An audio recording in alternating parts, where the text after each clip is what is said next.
have more information about this suspect. We have a name to tell you, and this is according to multiple sources and our team of reporters covering federal law enforcement. Tom Winter, Mike Cosner, our colleagues. Tyler Robinson is the suspect in custody. He is from Utah. He's in custody and with state authorities in Utah, born in 2003. And so Tyler Robinson is the name that, according to multiple sources, is the suspect who is in custody. Stuff happens. For 33 hours, I was praying that if this had to happen here. Picture a packed courtroom. Cameras flashing, reporters pressing forward, the whole country on edge.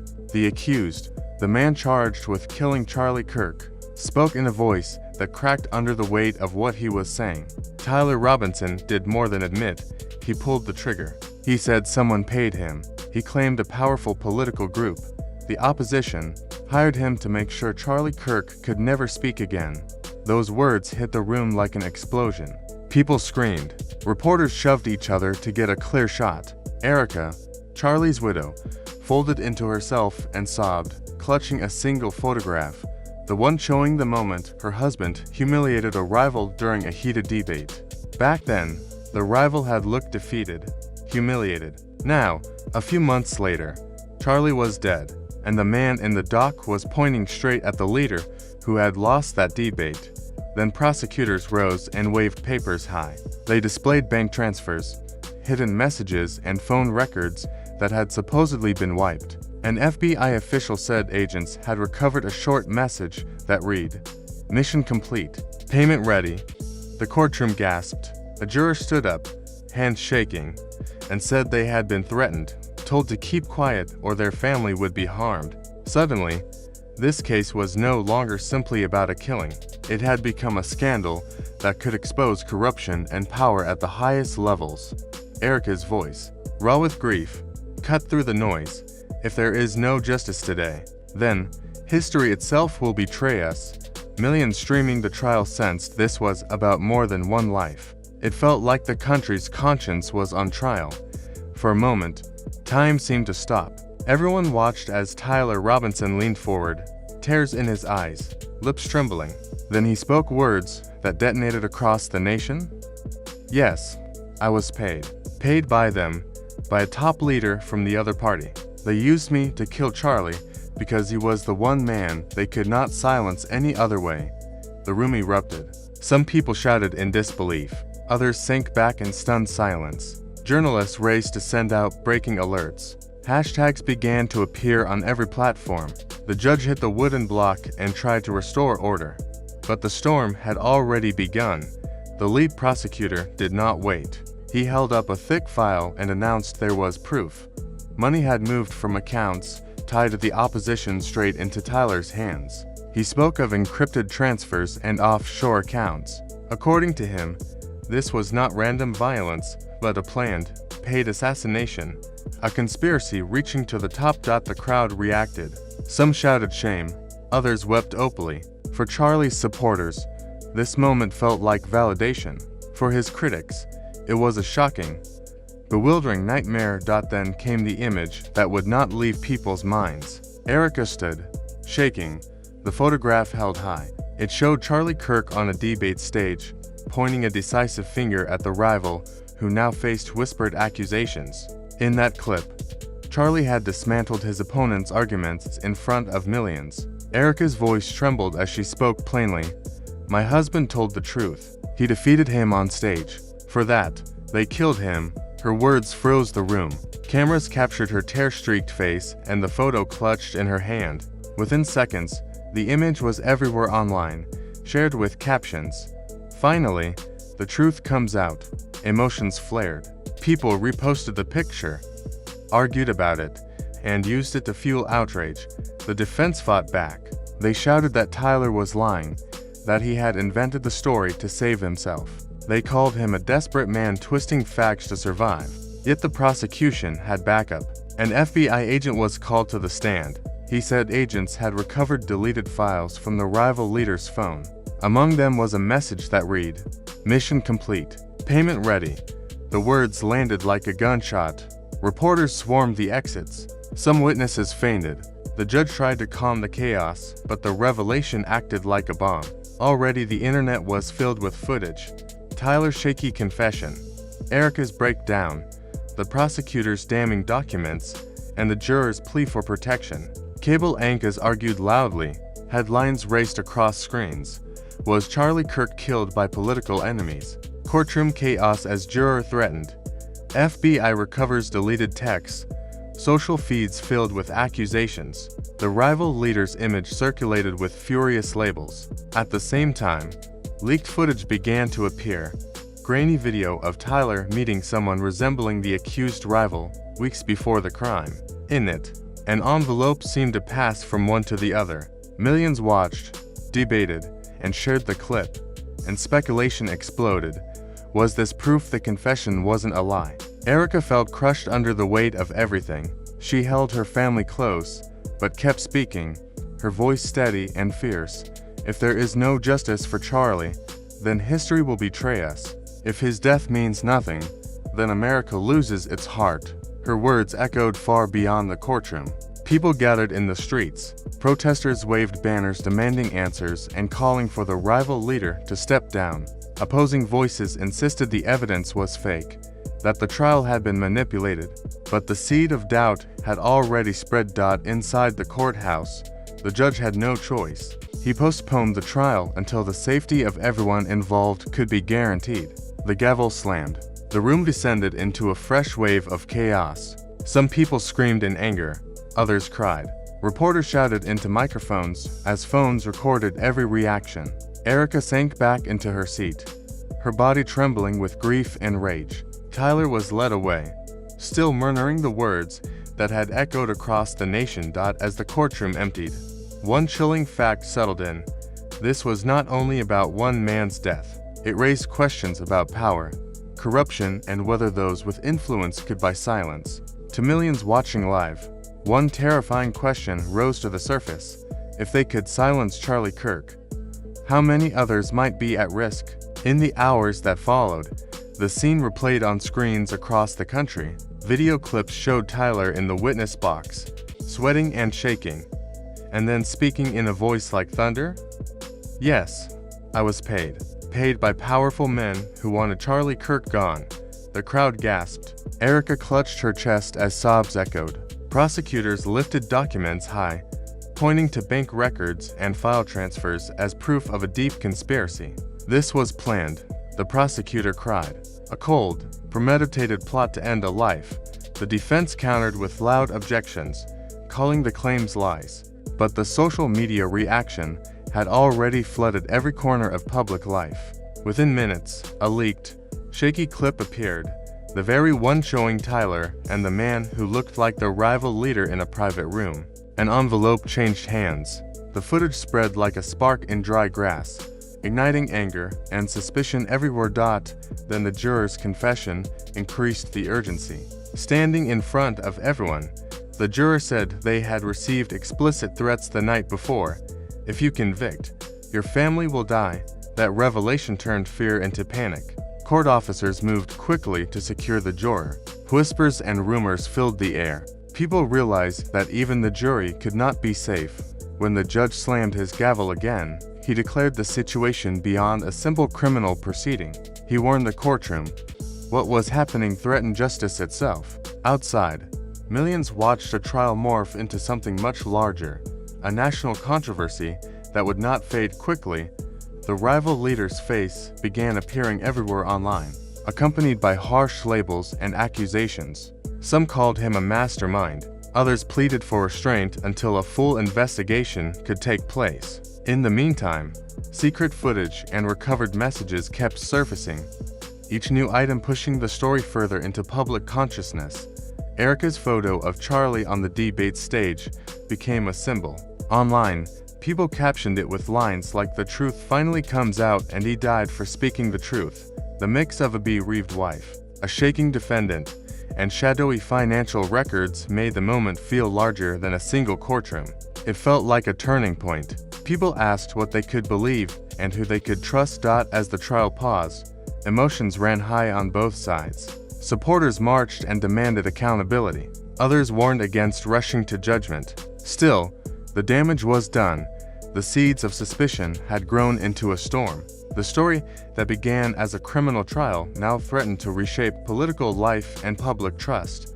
When the cameras left that day, the country was left with questions more than answers. The confession, the documents, the recovered texts, the jurors' threats, each piece added to a growing narrative of danger and deceit. Millions watched, debated, and feared what might come next.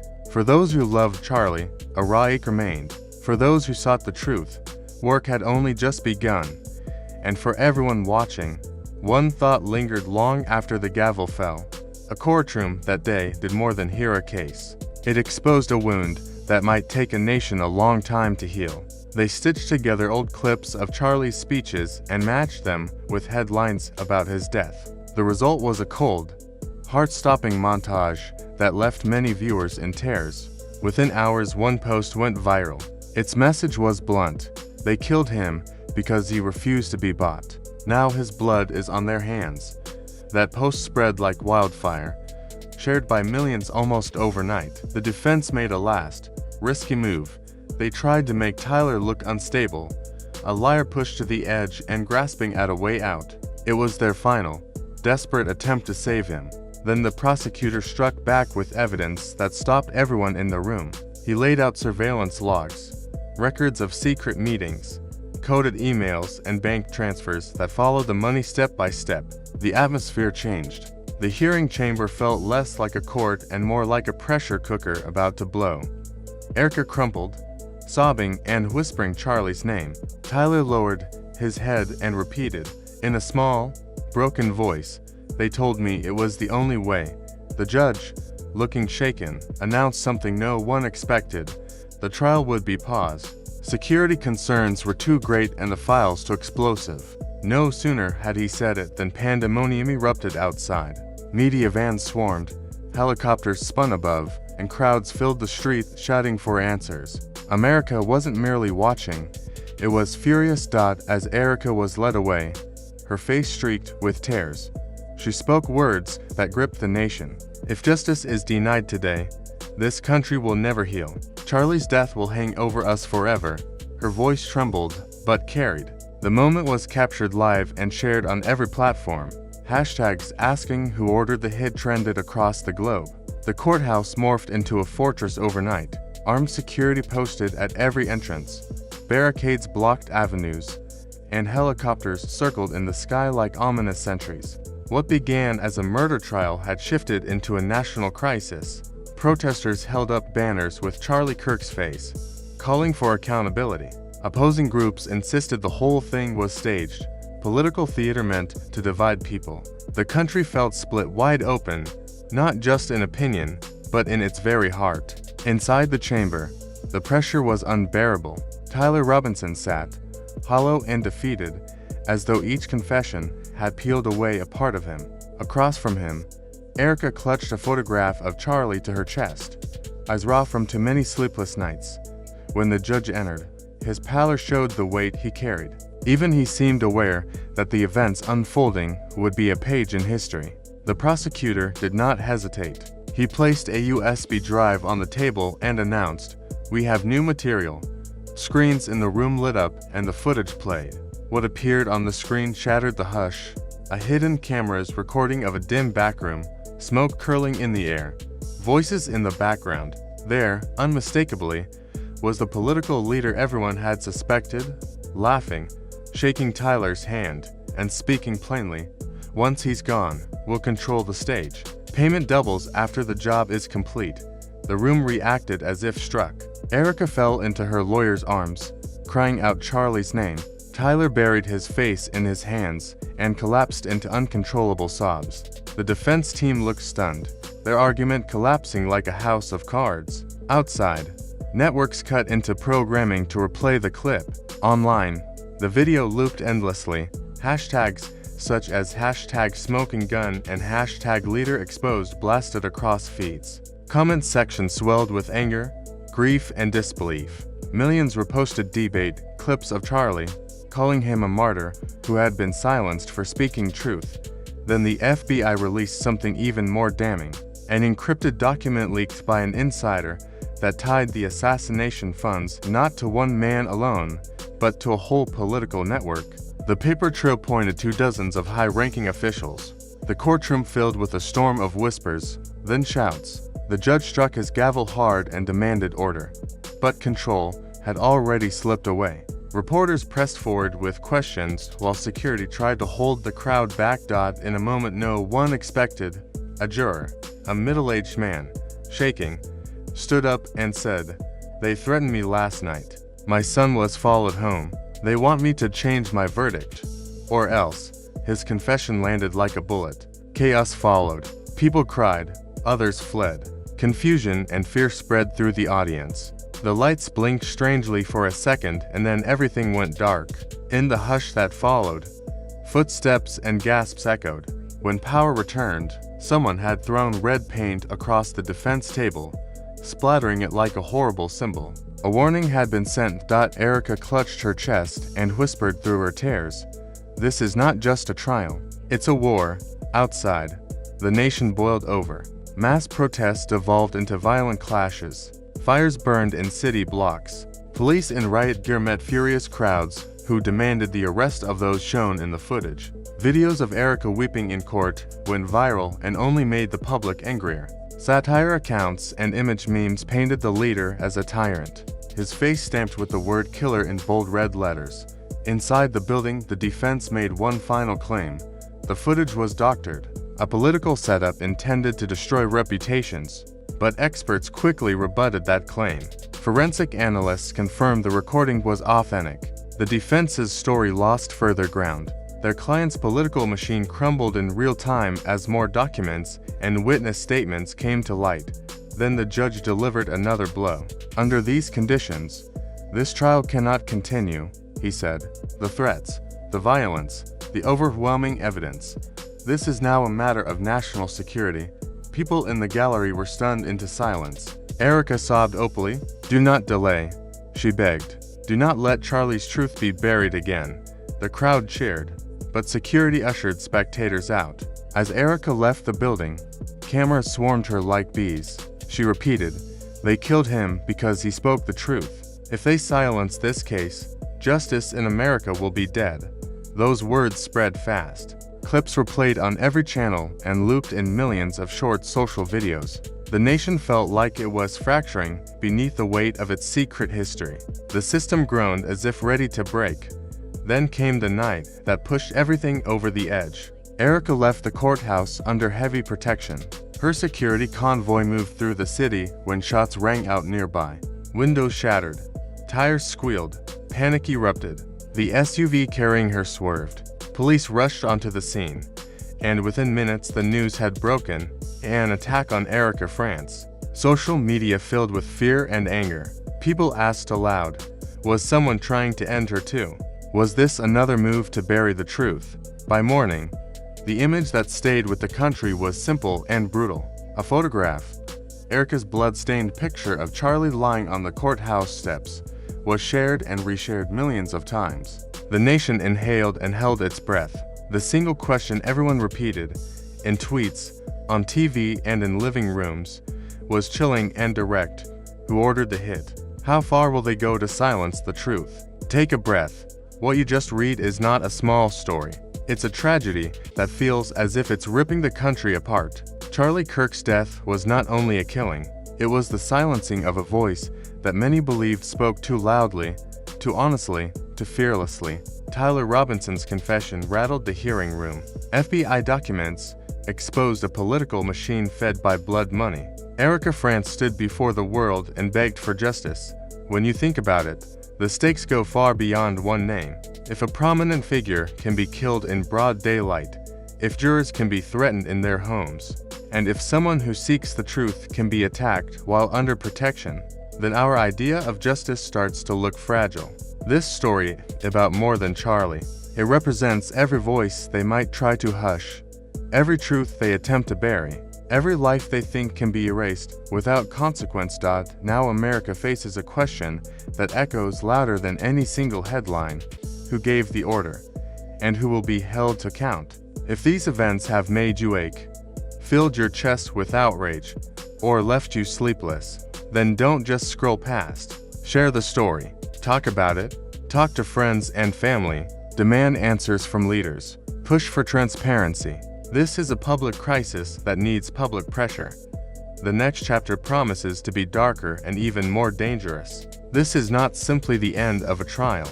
It is a battle over what truth and justice mean in a nation that prides itself on both. If you felt a chill, if your heart broke when you heard Erica cry, if you felt anger seeing the evidence they tried to hide, then act. Speak up, spread the word, and stay alert. The story is not over, and the next scenes may decide how much the truth costs and who will finally pay the price.